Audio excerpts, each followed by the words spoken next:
Luki i Jovana su učenici 3. razreda osnovne škole Maksim Gorki. Svakodnevno na putu od kuće do škole i nazad nose đačku torbu koja im, kako kažu, nije nimalo laka. Moja torba zna da bude teška zato što nosimo puno knjiga. Otprilike svakog dana nosimo po 8 knjiga.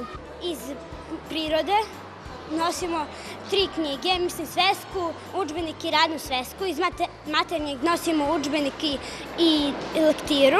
Iz matematike nosimo udžbenik i svesku i pribor. Meni najviše zauzima prostora pribor.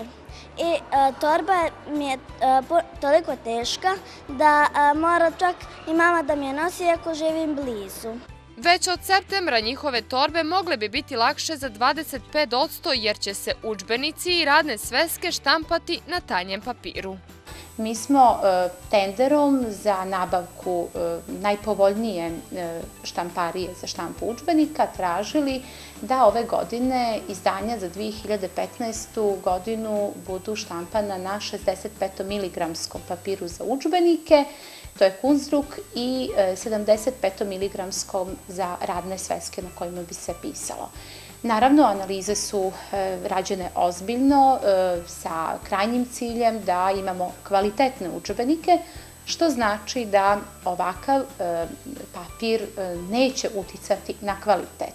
Pored kvaliteta, ono što će roditelje svakako interesovati je i cijena ovakvih udžbenika, koja, kako tvrde iz zavoda, neće biti veća u odnosu na dosadašnju. Cijenu udžbenika ulazi štampa, autorski honorari, zatim honorari za pripremu, za dizajn i pripremu udžbenika za štampu i naravno procenat koji od prodaje kasnije imaju naši autori.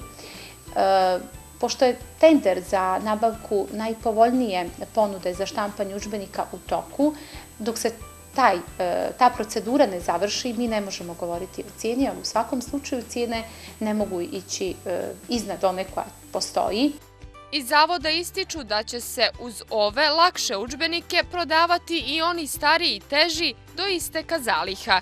Da olakšaju đačke torbe trude se i nastavnici u ovoj školi tako što dan unaprijed kažu učenicima koje udžbenike da donesu.